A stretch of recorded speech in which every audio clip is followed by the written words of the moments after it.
Por extraño que parezca, los cementerios siempre han sido parte de la vida de París.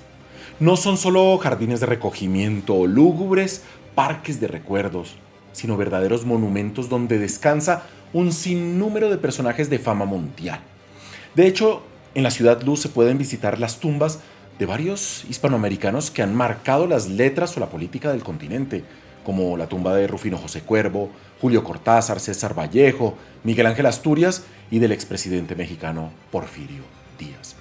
De ahí que la gente acuda a menudo a pasearse por los principales dos cementerios que tiene la ciudad, el de Montparnasse y sobre todo el cementerio de Père-Lachaise.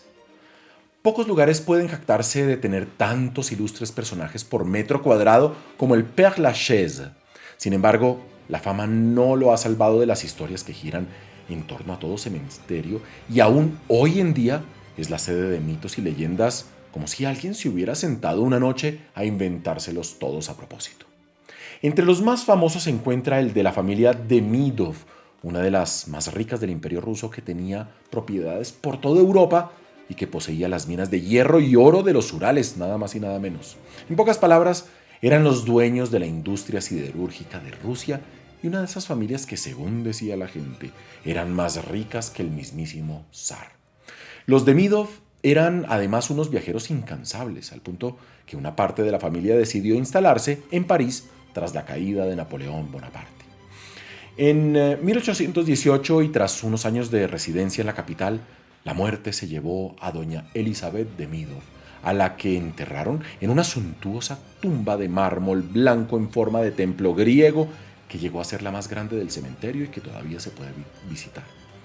Pero, como en París todo se presta para burla y chanza, hacia finales del siglo un oscuro periódico capitalino decidió jugarle una broma a la ciudad. En su sección de variedades contaban, en unos términos misteriosos, que una princesa moscovita había sido enterrada hacía poco en el cementerio de Père-Lachaise. Decían que la tumba parecía un templo griego de mármoles lujosos y que la cripta estaba recubierta de cristal.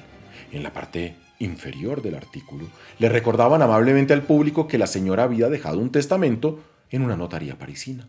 Escribía el informado reportero que, según se sabía, estaba escrito que legaba toda su fortuna al primer voluntario de buen corazón que aceptara acompañarla en los primeros 365 días y 365 noches de sepelio, haciéndole compañía adentro mismo de la cripta sin alejarse un solo minuto.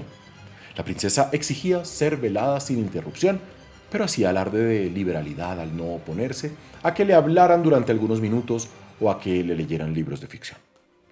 ¿Cuál no habrá sido la sorpresa de los trabajadores del cementerio cuando al día siguiente la necrópolis fue invadida por una jauría de voluntarios pidiendo ser los primeros en intentarlo? Se dice que la administración del cementerio llegó a recibir cartas de otros países europeos e incluso llegaron algunas desde los Estados Unidos.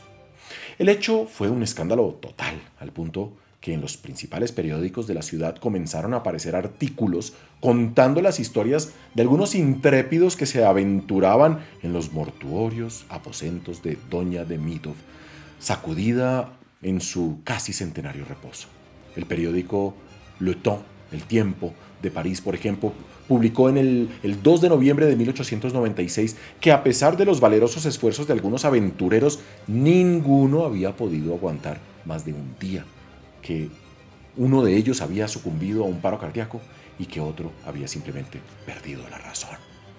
Lo más curioso de todo este asunto es que poco después la leyenda se desplazó a otra tumba, la de Marie-Émile Díaz Santos, hija de la duquesa de Duras, que descansaba tranquilamente en su lecho desde 1827.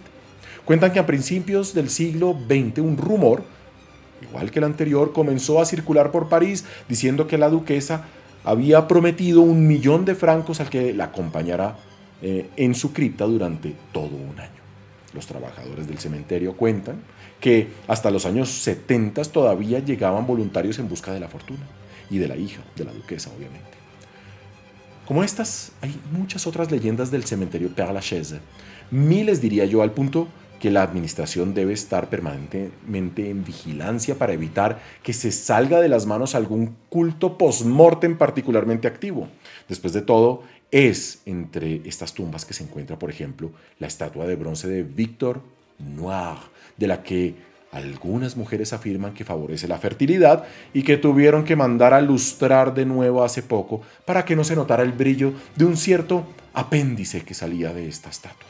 Algo parecido a lo que ocurre con la tumba de Oscar Wilde, que las autoridades amenazaron con proteger con vidrios y las lectoras no paraban de cubrirla de besos marcándola de pintalabios rojo, o como aquella tumba de un extraño japonés que nació en el año 2505 y murió en el 2535.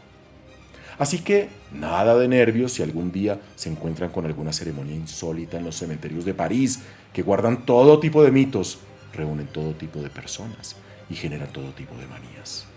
Si les gustó este contenido, suscríbanse a nuestro canal, den un like a este video y recuerden que estamos en la historia contada con pasión y vivida con emoción. Chao, chao.